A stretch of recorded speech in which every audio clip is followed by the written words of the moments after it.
Now it's time for our probability calculations for finding the probability of one thing or the other happening. Okay, now the or should be your key to know that we're going to be doing addition. All right, always with probability. If you want a probability of one or the other thing happening, it's the addition rule. Now, there are two different parts to the addition rule, and it all depends on whether the events are mutually exclusive or not. Okay, so if you are using the addition rule, you have to know, are these events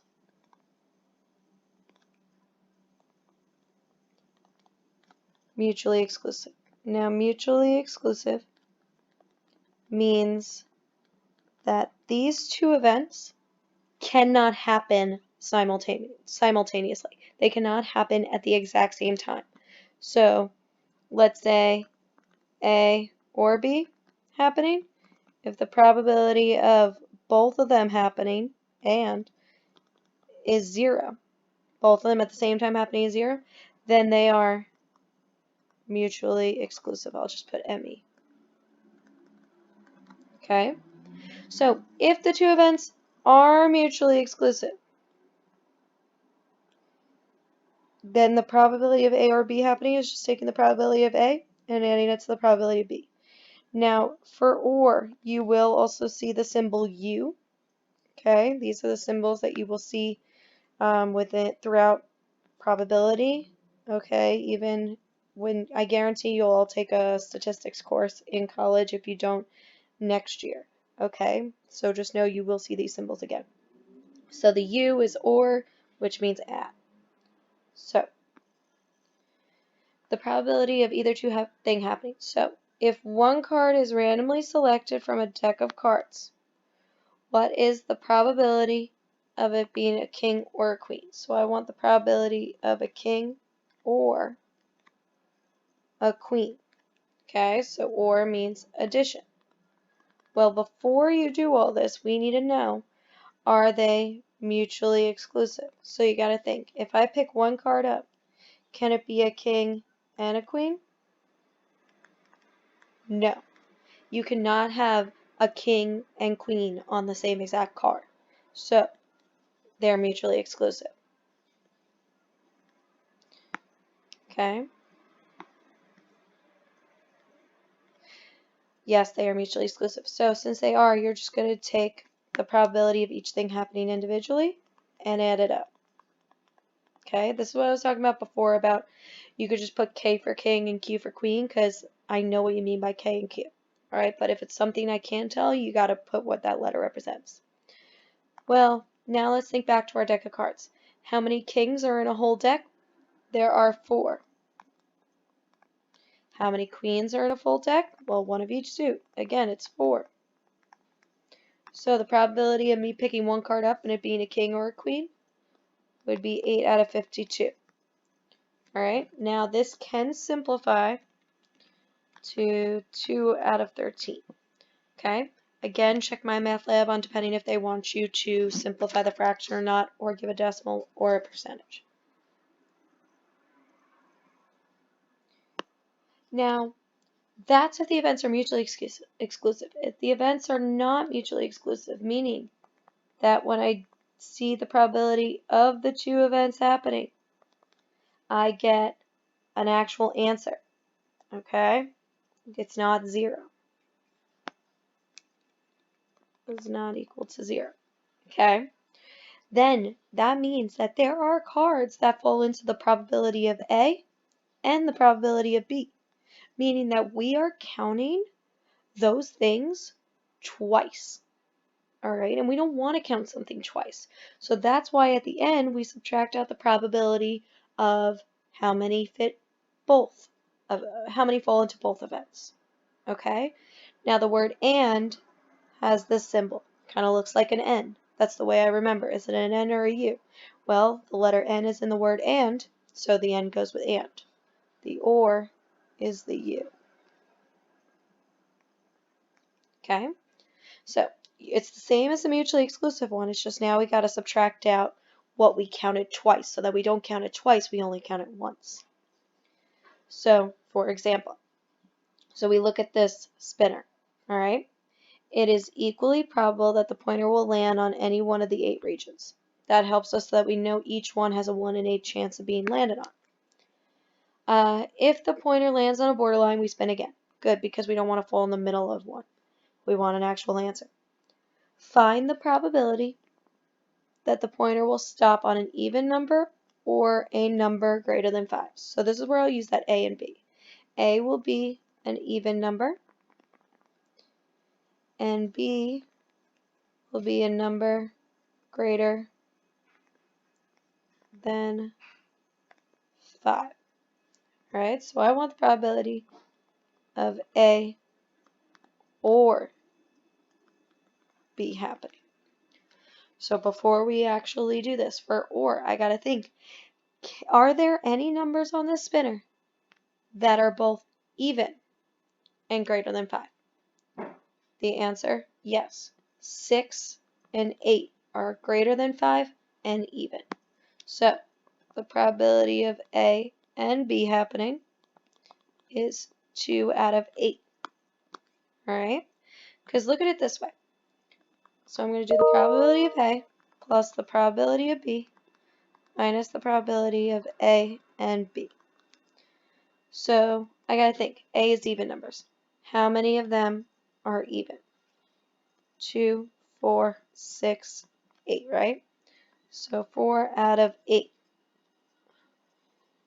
Next, greater than 5, right? So we have 6, 7, and 8, right? So that's 3 out of 8. Now notice how we circled 6 and 8 more than once, right? So we counted it within the red and within the blue. We counted twice. We don't want to count it twice. So we are going to subtract 2 out of those 8 because those 2 were counted twice. So my final answer for what's the probability that I land on either an even number or a number greater than 5? Well, 4 plus 3 is 7, minus 2 is 5 out of 8. Now the next thing that's going to pop up, oh, here we go, checkpoint 8. That's going to pop up right now. Now, how do I, for example 9, all right, how do I use a two-way table to calculate OR? All right, so I'm going to make A for male and B for female, and then I'll keep M for married, N for never married, D for divorced, W for widow. Now, if one person is randomly selected from the population represented, now luckily we didn't have to do the totals, they were already given to us, okay? Find the probability that the person is divorced or a male. So, and we're going to express these probabilities as simplified fractions and as decimals rounded to the nearest hundredth. So, I want the probability of divorced or male. D, U, and then A for male. Well, we first got to think, can a male be divorced? Yes, 10 males are also divorced. So these are not mutually exclusive events. So that means I'm going to have to do the probability of divorced plus the probability of being male, and I'm going to subtract out the 10 that fall into both. So I have, for divorce, there are 24 out of, remember our total is 242. Male, we have 118. And then we're going to minus out the and, which is 10 out of 242. So when we do that, we will get 132 out of 242.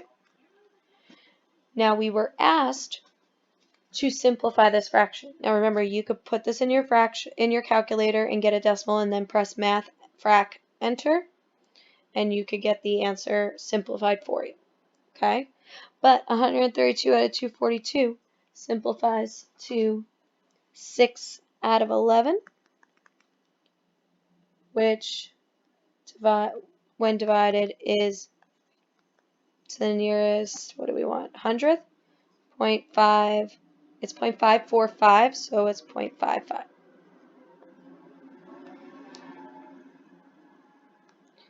Now for B, I want the probability that a person is married or divorced. So probability married or divorced. Now we have to think, are there people, according to this table, that are married and divorced at this moment? Okay? So there are 130 people married, 24 that are divorced. Notice how they do not connect, they don't like overlap. So that means that there is not a single person in the study that is both married and divorced. So they are mutually exclusive because they can't happen at the same time. So since there's no and to subtract out, I'm just going to take the probability of married and add it to the probability of divorced. So there are 130 people married out of the 242, and out of divorced, there are 24 out of 242. So that means that we add up to 154 out of 242. Now we need to figure out what that simplifies to. Okay, because we want a simplified fraction around an answer to the nearest hundredth. So 154. So it's going to simplify to 7 elevenths. 7 out of 11. And it'll be it's 0.636, so it's 0.64 for my decimal. The next checkpoint that pops up, you're going to use the same table, which you can also find on your OneNote right now and on the printed notes.